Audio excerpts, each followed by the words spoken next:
le dessin ci-dessous, la droite AC est perpendiculaire à la droite JC. Alors, détermine l'amplitude de l'angle JHV, indique ton raisonnement. L'angle JHV, que je vais, comme à mon habitude, bien identifier ici, et on cherche donc son amplitude.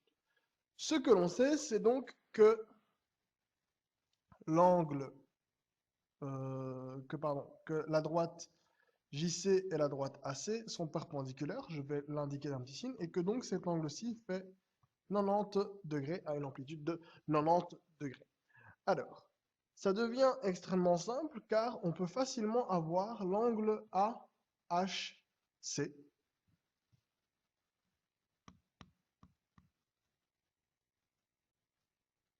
qui aura pour amplitude 180 degrés moins 90 degrés moins 51 degrés parce qu'on se trouve dans un triangle et qui aura donc pour amplitude 39 degrés. Une fois que j'ai mon angle de 39 degrés, il est très facile de trouver l'angle JHV. JHV et AHC sont opposés,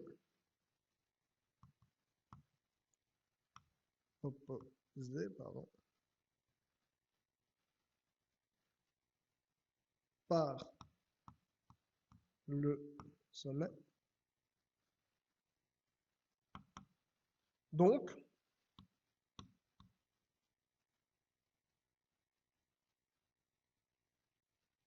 JHV est égal à 39 degrés. Détermine, sans mesurer, si les droites JV et AC sont parallèles, justifie par un calcul et ou une priorité. Alors, déjà, on va encore savoir comment justifier qu'elles sont parallèles. C'est que forcément, si elles sont parallèles, on aura des angles correspondants alterne-externe et alterne-interne de même amplitude. Et c'est bien le cas ici. Donc, j'ai un angle de 51 degrés. Pourquoi? Parce que l'angle JVH et l'angle V sont, je vais les appeler même V1 et V2. Ok. Donc, les angles V1 et V2 sont supplémentaires. Donc, V2 est égal à 51 degrés, car V1 et V2 sont supplémentaires.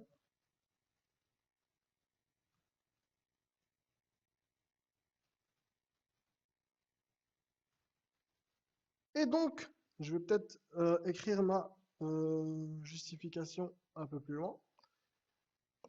Et donc, étant donné que V1 et V2 sont bien que V2 pardon, fait bien 51 degrés et que A fait 51 degrés et que A1 que pardon CAH et JVH ont la même amplitude et sont alterne-interne, forcément les droites sont parallèles. Donc je vais noter ceci. Tac. H A C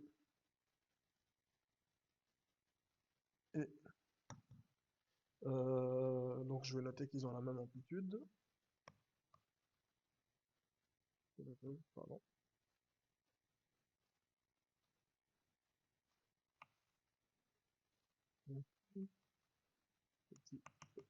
Petit problème technique, mais pas grave. Donc HAC et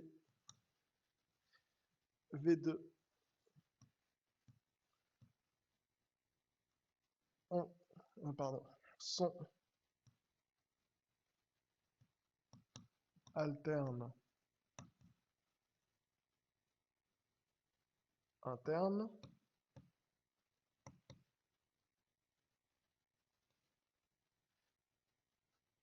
Donc, on a bien deux angles alternes internes. Et les amplitudes sont les mêmes.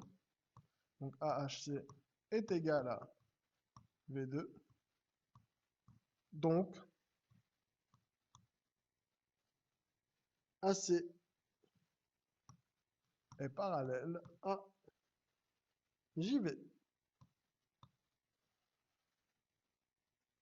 Voilà.